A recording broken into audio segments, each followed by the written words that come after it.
Welcome back to another episode of Let's Talk About Human Rights, the show in which we discuss all things related to human rights. I'm your host, Julz Allender, and I'm part of the California chapter of Youth for Human Rights International.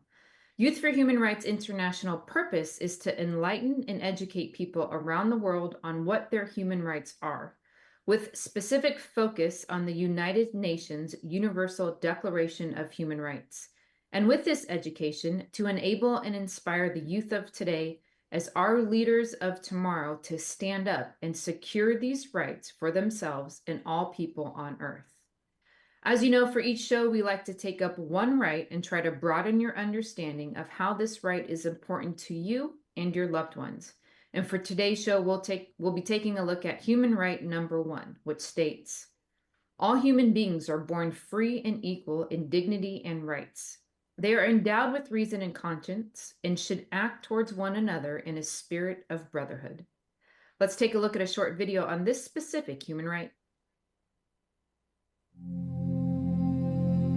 Can you tell which of these children was not born free? Can you tell which of these children was not born equal? Can you tell which of these children does not deserve to be treated with dignity?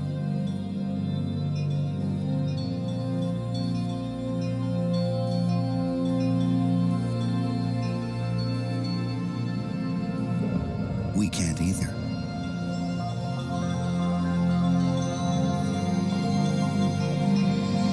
Human right number 1. We are all born free and equal. What are human rights? Find out at youthforhumanrights.org.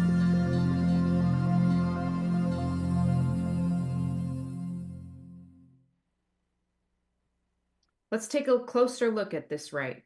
First, it states, all humans are born free and equal. This is a pretty simple idea. All humans, as in everyone that is a human being, are born free, meaning unencumbered by debt or restraint and equal to everyone else. There is no mention of certain geographical location, race, political identity, or any personal preference. It just says all humans. So just in case you had any doubt, you're included in this statement. You are born free and equal. The next part deserves some time spent digging into it. The right goes on to say you are born in dignity and rights. Dignity is defined by Webster as the quality or state of being worthy, honored, or esteemed. All human beings are born with the equality or state of being worthy, honored, or esteemed. A person does not need to earn dignity. It is their birthright. They do not need to prove themselves. A person themselves may believe they can lose their dignity mostly by mistreating others, but is not something another can take away from them. It is, however, something the individual can deny himself. The reason I'm emphasizing this particular point is, in our society, people with bad intent try to muddy up this idea. They suggest that maybe some people don't deserve to be treated with dignity, and that they will choose the most insignificant quality about another person and use it to justify not granting them the dignity they're entitled to as a human being.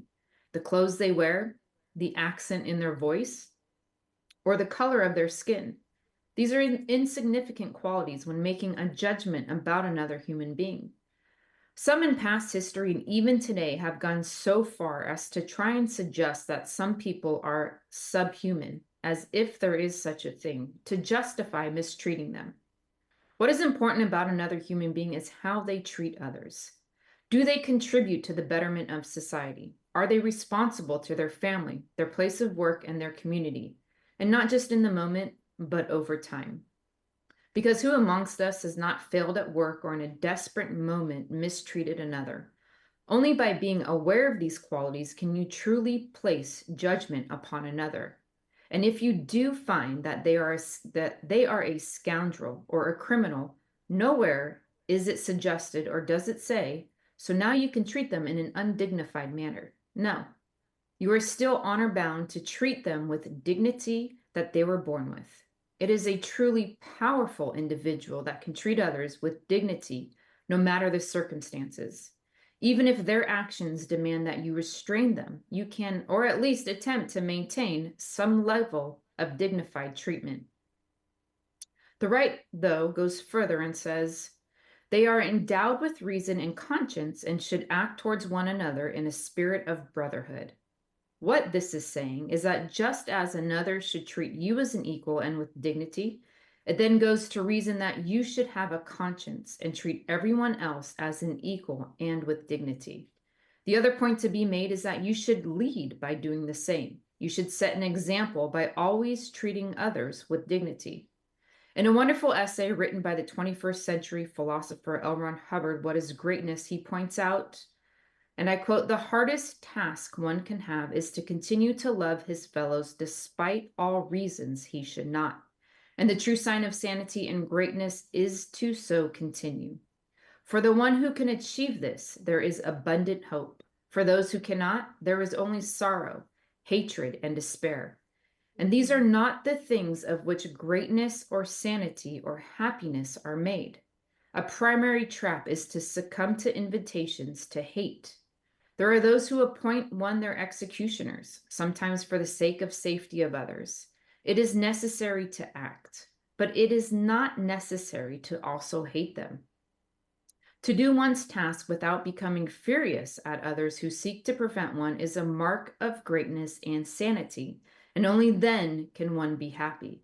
He goes on later in the essay to say, it is true that beings are frail and commit wrongs. Man is basically good, but man can act badly. He only acts badly when his acts done for order and the safety of others are done with hatred, or when his disciplines are founded on the safety for himself regardless of all others, or worse, when he acts only out of taste for cruelty.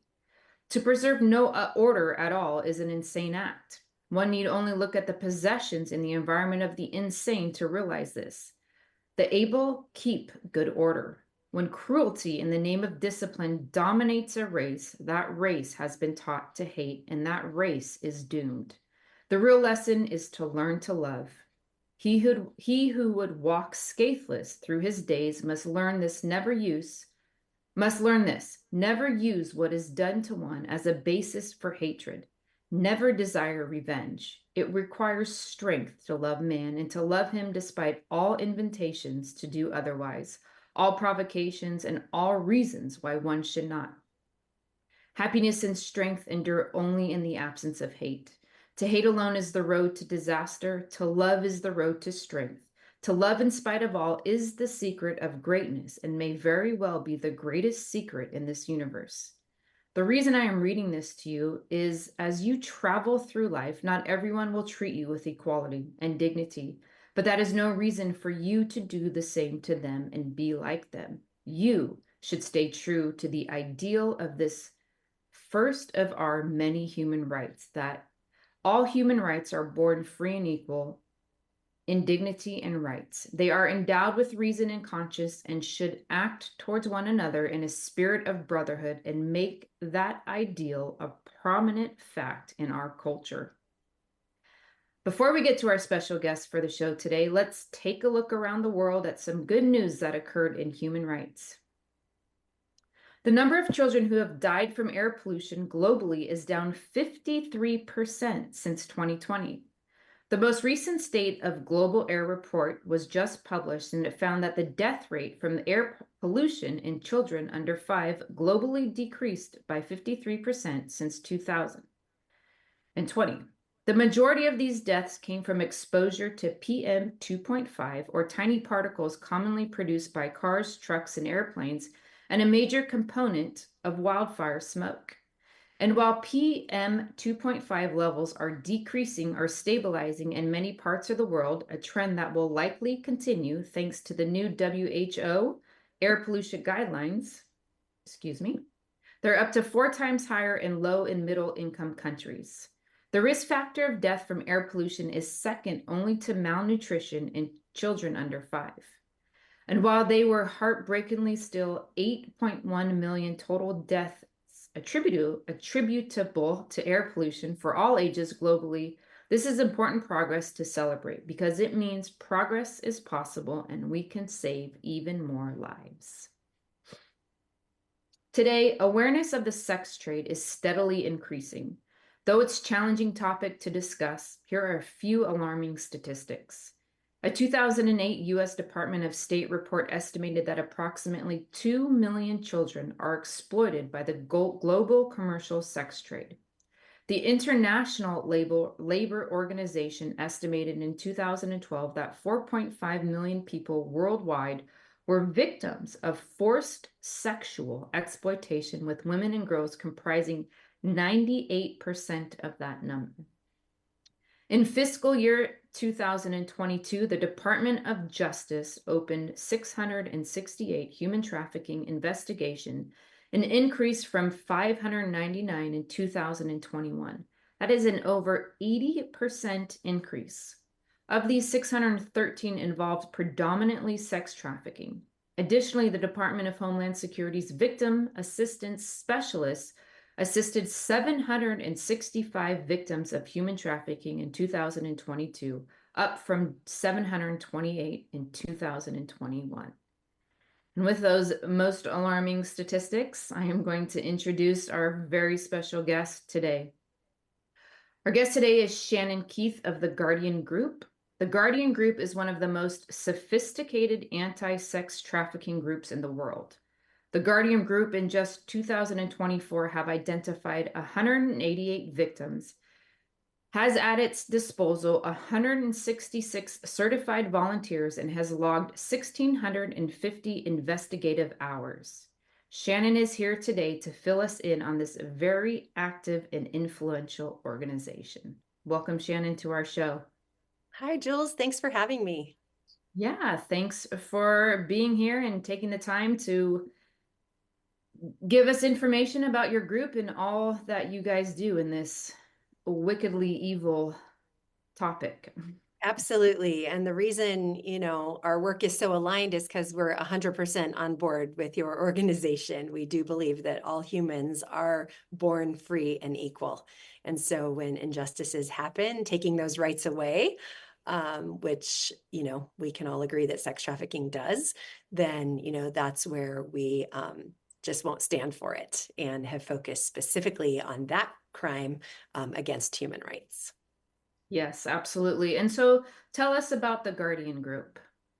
Well, the Guardian Group is a small group that was founded by people who had come out of a military background, potentially, those using their skills in like special forces and have been, hunting terrorists and other things, and using those skills to say, hey, the mission of Guardian Group is actually to stop sex trafficking of women and minors here in the US. And so, you had mentioned sophisticated because unfortunately, so many ads are now online. So technology has really made sex trafficking and human trafficking one of the fastest growing crimes in the world, including here in the US. And so we use technology in sort of a sophisticated way to disrupt the crime of sex trafficking of women and children. And Guardian Group does that specifically here in the US. Nice. And how does that technology work? And I don't know if there's parts you're not allowed to talk about or whatnot, but yeah, just give us. Sure. Yeah, sex trafficking is a pretty complex, there's a lot of nuance in the reasons why and behind, but just to simplify some things here, it's really the buying and selling of sex. And then we specifically focus on minors here in the US, which is obviously illegal. Sex trafficking and human trafficking in general, by kind of our penal codes, is force, fraud, or coercion. So these are not commercial sex workers who are adults doing this by choice. These are really crimes against humans who are born free and equal, and yet those human rights have been taken away. And so there are approximately 150,000 new escort ads posted every day in the US. So those are ads where people can buy sex. 150,000 new ads each and every day. And within that, unfortunately, are a lot of women and children who are forced to do so. So again, minors can't even choose, but there are also adult women who are forced through sex trafficking to be in those ads through no choice of their own. So that's where it becomes a crime versus a choice of an adult woman. And so where Guardian Group comes in is we partner with law enforcement because, again, we are not a vigilante organization. We are an organization that works with law enforcement to identify minors and women trapped in sex trafficking, using the open source internet, because a lot of these escort ads, there's a lot of public information out there. And a lot of the traffickers sort of like brazenly just post this information, right? You don't have to go on the deep, dark web to find a place to buy sex. It's very open and accessible. And so therefore the information can be fairly open, and Guardian Group, through vetted volunteers, and then an analysis team internally, will be able to identify victims of trafficking with, technology through a fair amount of sophisticated certainty. They will then deliver those leads of possible victims of trafficking to law enforcement. And then from there, law enforcement can do their job, which is corroborating the evidence and then finding the child, and then hopefully also prosecuting the trafficker. All in a way that is very, again, open source, above board. And that way, not only can the child be recovered or the young adult woman be recovered, but then it's all done in a way where the DA would have good, clean evidence to be able to prosecute the traffickers so that future victims are also not exploited. Got it. So I'm gonna so obviously there was a film that came out recently in The Sound of Freedom, which isn't, I guess, if my understanding's correct. I just can't. It's been a while since I'd seen it. I saw the actual YouTube video or whatnot, but in the beginning they put out a statement, I believe, like, obviously this is still Hollywood. Sure. Right? So it paints a picture of what human trafficking is like, right? In terms of kids will kind of more or less get kidnapped. And I don't know if the one also is the City of Hope, or no, City of Dreams, where they basically recruit these kids and lie to them that they're going to go to a soccer camp or something, and then they actually steal them, and then they house them for labor. And then when The Sound of Freedom, that they're taken basically and they're groomed and whatnot, and then they are used for sex trafficking and crimes against minors, like you're saying, sex acts and things of that nature. Now, that is my understanding, is that is a way, obviously, that does occur, but that's not necessarily like where the large majority of minors get caught up in sex trafficking. Is that correct? You are correct. So it's not that that doesn't happen, but that is definitely a very sort of sensationalized Hollywood story.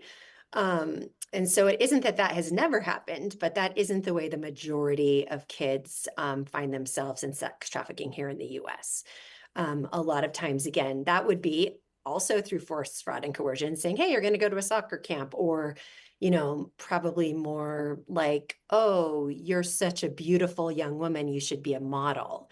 Do you want to like be a model? In that sort of the coercive way. And really what happens is you have predators, mostly online now. So it isn't like people snatching girls walking home from school off the street. That really isn't happening. The grooming is happening online, where there are predators looking for vulnerable teens. So there's a vulnerability there. And then the predators, in the form of a recruiter or kind of a Romeo boyfriend, try and win over the trust of these very vulnerable kids and young women, predominantly. Not that there aren't men and boys in it, but the vast majority are, minors and then women. And so with that, they try to build a relationship of trust that is, again, built on false promises and lies. This is where the fraud comes in, the coercion. And, we'll try and build this trusting relationship, maybe pose as a boyfriend. Then you have kids who are looking for love sort of in all the wrong places. They're insecure. They may or may not have, again, trusted parents. So think of kids in foster care systems and group homes. And that's how the recruitment sort of happens. And so it's not like, I'm going to snatch you off the street and then that night force you to have sex with strange men. Sure, that can happen on occasion, but that is not the normal sort of story. The normal story is trying to build trust and vulnerable people, because humans are made for connection, right? We're all born free and equal, but through trauma and different things, it just creates vulnerabilities that are then exploited. And so then it becomes, okay, maybe we go to LA because that's where this modeling opportunity is, and you're so beautiful, and let's go away. And, and then suddenly it tumbles downhill and can get off the rails pretty quick that way once you take that person and now move them into a different location and whatnot. So it is happening in all the states, all 50 states. It's not just an urban problem. It happens in rural areas.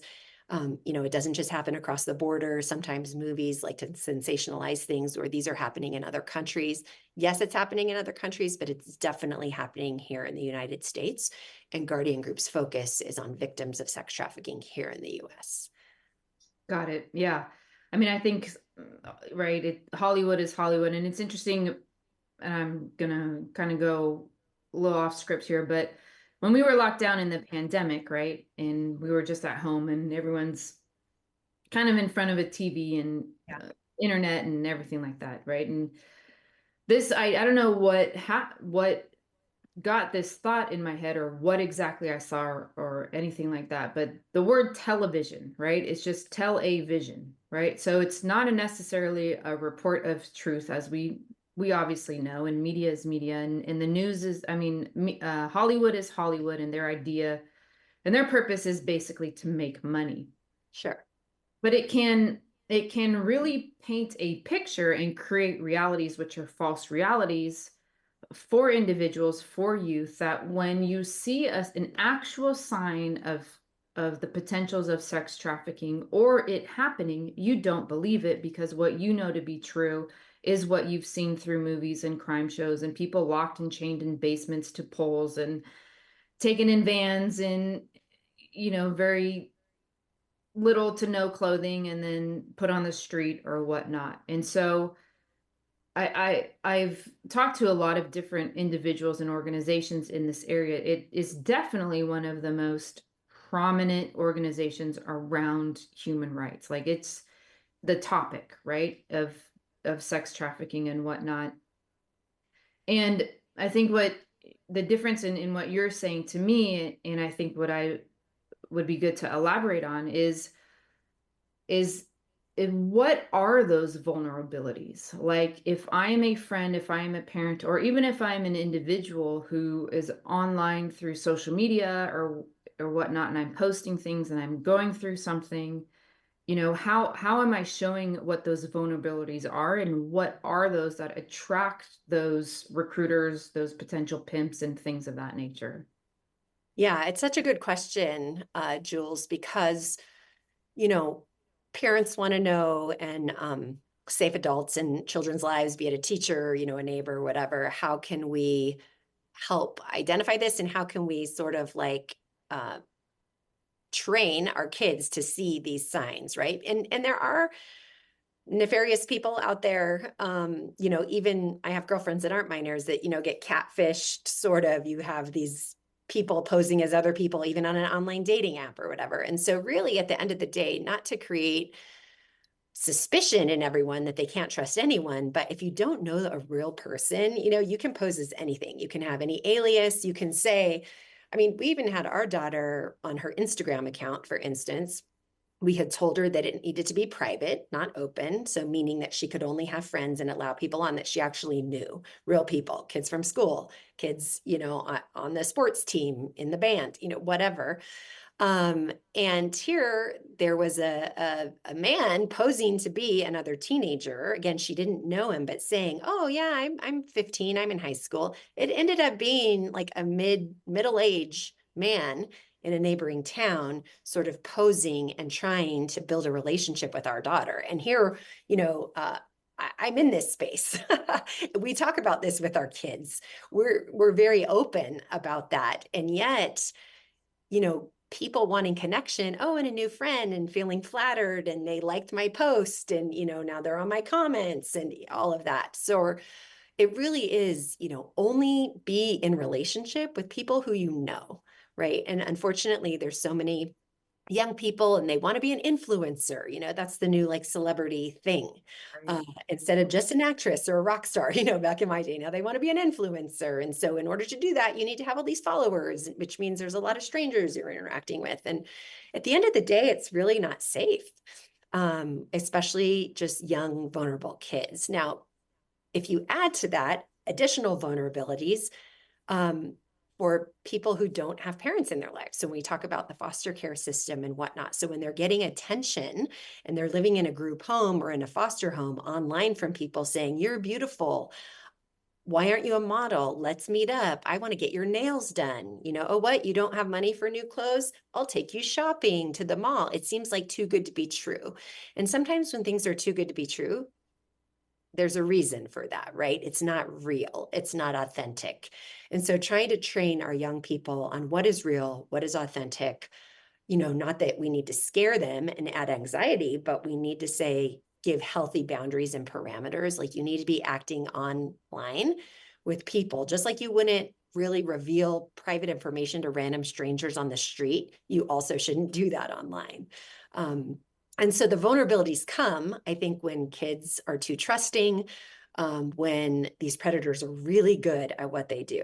So if you think about, those Discovery Channel, the lion is going after the pack of zebras and they always go after the little baby one. And we're all like, oh, horrified watching, like, no, no, no. But the reason they do that is not because that one has more meat. Actually, the mom or the dad would have more meat because it's the easiest to take down. Right. And so predators see the vulnerability. They see the one with the broken leg. They see the baby that can't run as fast and doesn't know what they're doing. And they go after that one. It's an easy kill.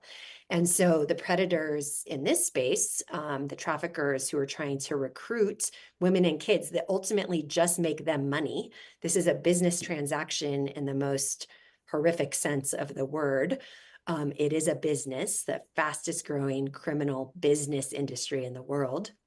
They want the easy kill. They want the easy, vulnerable child who they can easily manipulate and control, and therefore make the most amount of money off of, is the sad and harsh and ugly reality of this crime. Totally. Yeah. And who do they sell them to? So let's just say, for example, let's just say I get trafficked, I get coerced or whatever, and I get in this relationship with this recruiter and whatnot. So from there, like what happens? So you're usually posted for an ad online. And again, that may not happen right away. It might not, it may take a few months. It may take building trust, and we do this. And then soon it's again more lies for that Romeo boyfriend or pimp that, oh, hey babe, let's move with me, like I said, to LA, to Las Vegas, to Spokane, Washington. I got, my cousin is going to line up a job for me, and we get there. Oh, the job fell through and the car broke down and we need some quick money. I heard if you do this, we can just get back on our feet and then I can get my job. And, and so then she's like, okay. I don't know about this. And it's like, okay, I think it'll be pretty easy. We'll only have to do this for a few days and then, we'll be back on track and we won't ever again. And, that's where it becomes this slippery slope. And so what it looks like, Julz, is, that time frame of when she originally has contact online to where now she has enough trust to go away and, believe this person, could be a few weeks. It could be a few months. It could be a few days, but regardless, the victims are taken like pictures of and then posted online. And if it's a minor, it'll never be like posted, oh, come have sex with a 16-year-old. I mean, clearly it's an 18-year-old, always 18 or older, very sexy, seductive pictures being posted. And that's where the 150,000 new escort ads, meaning, buying sex, are posted every day. And then the buyers are predominantly men, not that they aren't female, but they're predominantly men buying women and men, sometimes buying men, and children that they may or may not know are children. But a lot of times, you and I just having a logical can look at a picture of like a sexy 14-year-old that's like, even though she's dressed and acting and looking like she's over 18, likelihood she may not be, you know. And then some are look like women that are over because they've been in the life for a long time. If there was no intervention or no way out, they could definitely be 22, 24, you know, whatever, but they may have entered when they were 14, 16, you know, on that. And so then the transactions are done online. So they're clicking, they're paying for the ad. That young woman or child is usually being delivered to their hotel room. The vast majority of these sex crimes, sex trafficking, are happening in hotel rooms of all kind. Sure, the seedy hotel rooms you rent by the hour, and the very expensive hotel rooms that are, you know, multi-$1,000s a night. It's all over the place where it's happening. And so that's how the transactions are done. You know, the guy no longer has to drive in his car on the wrong side of the tracks in town and like call the, you know, prostitute over to come and negotiate a price. And then she gets in the car and they, you know, drive off to who knows where.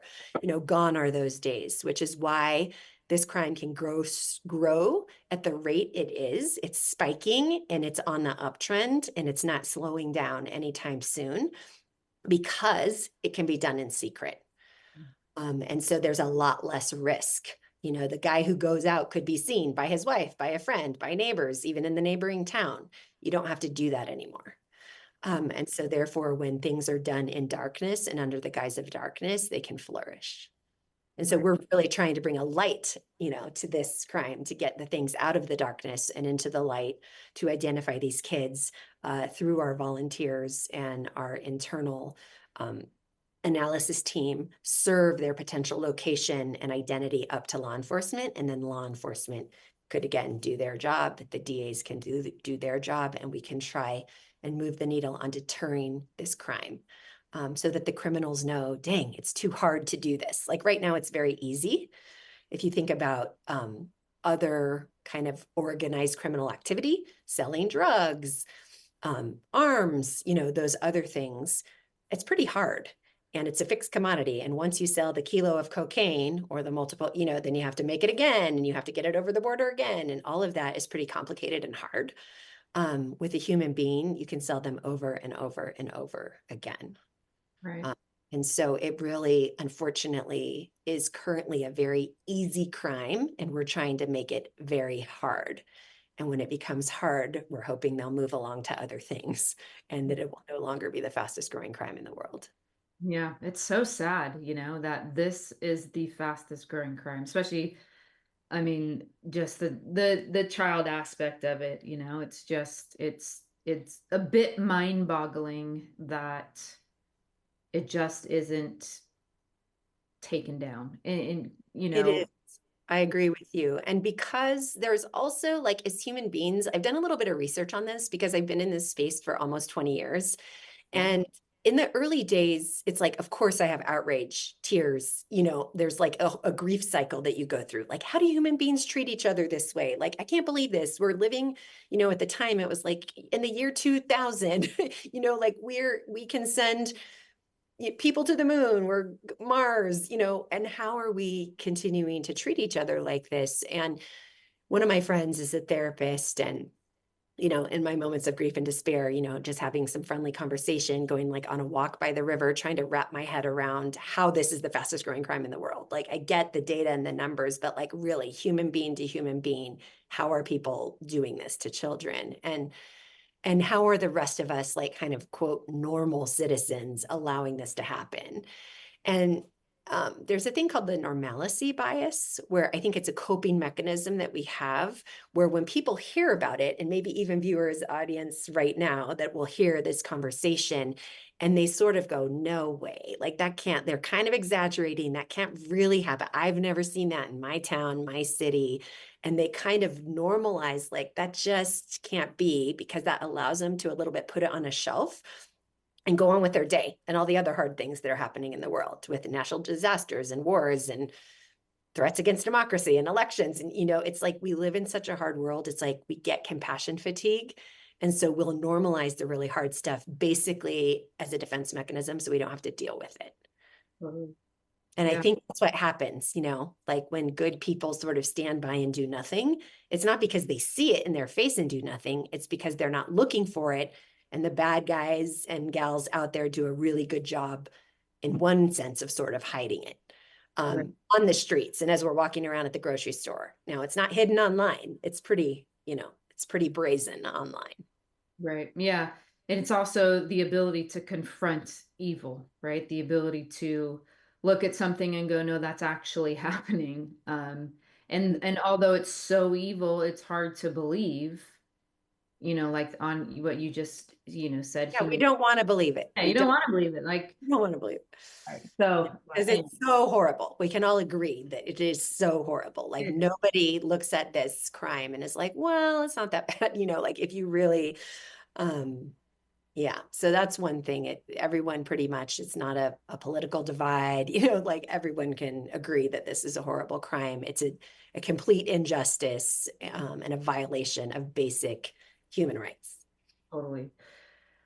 So let's say now I'm that individual still now, and I'm being trafficked in some manner. And then I finally go, oh my gosh, in a moment of like, this is happening to me, and I want out.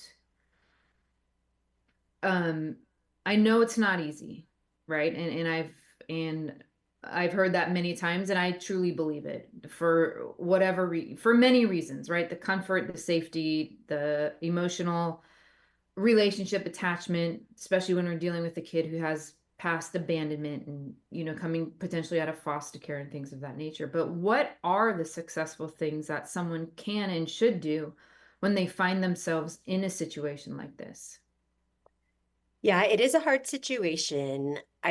There are probably unique circumstances where like the actual victims will like quote have a moment of clarity or I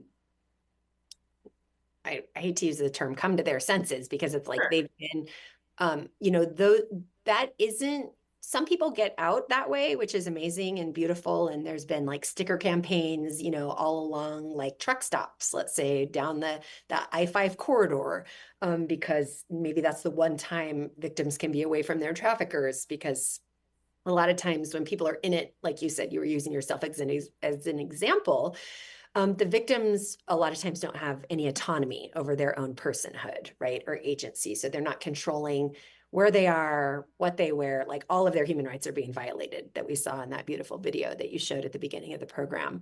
And so they sometimes, they'll control them through lack of food, sleep deprivation, threats against if they do have a family or a little sister out there, even if they're in the foster care system, whatever, threats against harming their family. So a lot of times victims are controlled through all of this violence and threats of violence. And don't leave, really never kind of come to their senses. But there are, or, that being, for lack of a better term, have the opportunity to leave. Occasionally there could be, like I said, a sticker program where they see, are you being held against your will? Are you and not in a safe place? Call this 800 number, where then, that gets routed to organizations that can come in and help and identify law enforcement and, do all of those things. Where Guardian Group really works in this space is before that. It's that the kid is trapped. They don't have a way out. They have no hope for a way out. They don't even know how to get help. And even if they wanted to leave, how to leave. They believe their trafficker for various reasons. Like you said, sometimes the devil you know is better than the devil you don't. As they say, other times the devil you know is so bad, that they'll follow through with all the threats because look what they've done to you. So like if you try and leave and they find you, maybe they'll kill you then, or whatever. And so I feel like it's rare that people are able to kind of quote pull them up on their bootstraps and like leave. So that's why Guardian Group is looking for them. They don't have to like be out there on their own. We're saying, particularly for minors, it is our responsibility. It is our civil and civic responsibility in the US to make sure that when we know kids' basic human rights are being violated in this atrocious, violent way, that they don't have to leave on their own. We're coming and helping identify and then giving to law enforcement so that they can get them out of that situation. Kids should not have to find their way out of a horrible situation that other adults have abused and put them in. That's not the way this goes. The way this goes is that we need to do our part and sort of, again, to your quote, like loving them enough to say we're coming for you, like, and not in this weird vigilante way, but we're looking for you, and it's not okay with us that other humans have put you in this situation. Right. Yeah, that's amazing. Just amazing. It makes me want to fly out and We would love to have you. yeah, gosh. Yeah, there are ways that you can get involved. Yeah. We really are, we've been doing this for a long time, and it's been an iterative process. When you first start, you're like, maybe this will work, maybe that'll work. And then you realize learning, being a humble learner, failing, learning from those failures. At first it was like all about maybe if we just trained people in the hotels where this is happening, this could go away. We started down that road, and that's still important, and other organizations are doing that. But where we have really found is law enforcement has a lack of resources in this area for whatever reason, for whatever varieties. In the current environment, a lot of law enforcement budgets have been cut, and there's like been movements to defund law enforcement for a variety of reasons. But, and you may or may not agree with that, but one of the unintended consequences of decisions like that are there are less available people to look for kids in this situation. That's just the harsh reality. And so sometimes police departments are so under-resourced that they're just responding to 911 calls. So they don't have the man or woman power to sit there and do the research to say like to siphon through those 150,000 new escort ads every day and saying, are there kids in there? Are there people that looks like they're being held against their will versus just empowered women who want to be doing that on their own, and then having to do all the research to corroborate, yes, this is a real person with a real name. We've identified them. They're at this location, and do all of that. They just don't have the manpower and capability to do that. It's a very few and far between law enforcement agencies that have people specifically designed. Now, there are some that are doing really good work. We admire them. Those men and women that have like anti-sex trafficking units within their departments, it is just very, very small. And so when you have 150,000 all across the US in every single state, you need a group like Guardian Group to be able to come in and assist law enforcement with these leads and do all of that research that they simply can't do. Right. Yeah. Makes sense. I mean, makes sense why it's such a growing business is because there's not enough people out there to stop them, right? Yeah, they're flying under the radar currently, right? They're really just flying under the radar. Makes sense. All right. And then so tell me about Project 1591. Yeah. And so people ask, like, what does that mean? Is that like a year, 1591? What happened? And so basically it's part of the Penal Code. It's like, I believe, Title 8, Section 1591, which is basically the law in the Penal Code in the US that says you cannot sell or buy children for sex. It's just that simple. And so that is the law. So there's kind of a two-prong approach to that. We have Project 1591, which is for OSINT trained individuals to become volunteers. And there is a process that you can sign up on our website that'll take you through a training. And then basically you have to pass very specific scenarios and pass tests where you would then become a volunteer of Project 1591. And so if there are those of you out there that are interested, please sign up, go through that training. And then you are then empowered to search through some of these ads to then send what you believe is a potential victim of trafficking to Guardian Group. Our internal analysis team that is built with professionals will sort of verify that you've done all the background work and research as a volunteer. We'll verify that. And if it's, cuts the mustard, so to speak, then Guardian Group will pass that lead on to law enforcement. So that is the way we can really grow and scale, is through a team of growing dedicated volunteers. At this time, we have about 170 volunteers all around the world going through those ads and identifying sex trafficking potential minor victims here in the US. So really excited about this solution that is highly scalable. It's a complex problem. This is a fairly simple solution that can scale, and we can identify more and more kids the more and more vetted volunteers we have. And then on the other side, we have Team 1591, knowing not everyone is an OSINT like open source intelligence trained person. They might be, you know, a mom like me and a volunteer and someone who's very passionate about human rights and about this cause that maybe is not trained to do the identification online, but can be a spokesperson and can definitely be a donor. And so we have Team 1591, where we encourage people to sign up for $15.91 a month to be part of our team.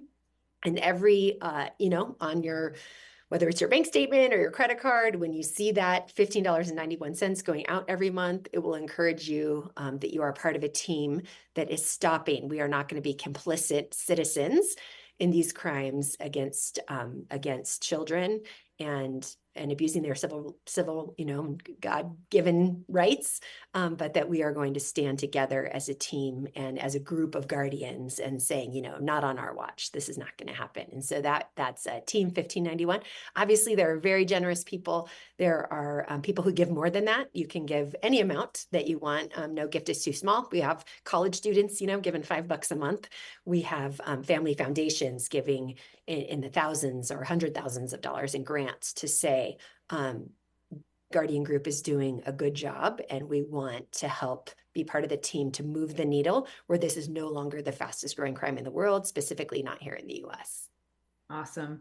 And that gets done through your website, guardiangroup.org. Yes, you can go there, learn a lot more about it, sign up for our newsletter. I mean, I know not everyone, you know, some people right away are like, yes, I want to do it. I'm going to sign up, and you can make a very fast decision. Other people, we know it takes time. You need to learn, trust. We're here to answer your questions, to build the trust, to give you whatever additional information you might need about the crime at large, about our organization specifically, so that people feel comfortable and are excited to join the team. Because even though it's such a dark, and I think to use your word, kind of evil space, there really is a hopeful solution. There really is a way that we can identify these victims, that law enforcement can do their job, that DAs can prosecute. You know, you mentioned, I think, some of the hopeful stats that, you know, hundreds of people are being prosecuted. You know, we want to move that to thousands of people being prosecuted for these crimes against human rights and against children. And we can do that if we all band together. Yeah, absolutely. It is a shoulder to shoulder effort on anything of this magnitude. And it's just something people do need to pull themselves up by their bootstraps who are not in, you know, who are not being trafficked, and just help with the cause. Because like we said in the beginning, it's about you don't have your human rights unless you're protecting others. And there are, especially children, that just need to be protected. So I would encourage all of our viewers to get involved and head over to guardiangroup.org and just get involved in some way or another. Absolutely. No, and this is the practical step to kind of walk out what you were talking about. Like, how do we love humanity? That sounds like a very big esoteric charge, you know, and certainly we love people every day at the grocery store, at the traffic light, just through kind acts. And this is another way that love can be really shown in action. Yes, absolutely. Well, this is a topic I could talk to you about all day long, but we are Well, out of time. invite us back. We'd love to come Definitely. back and continue the conversation.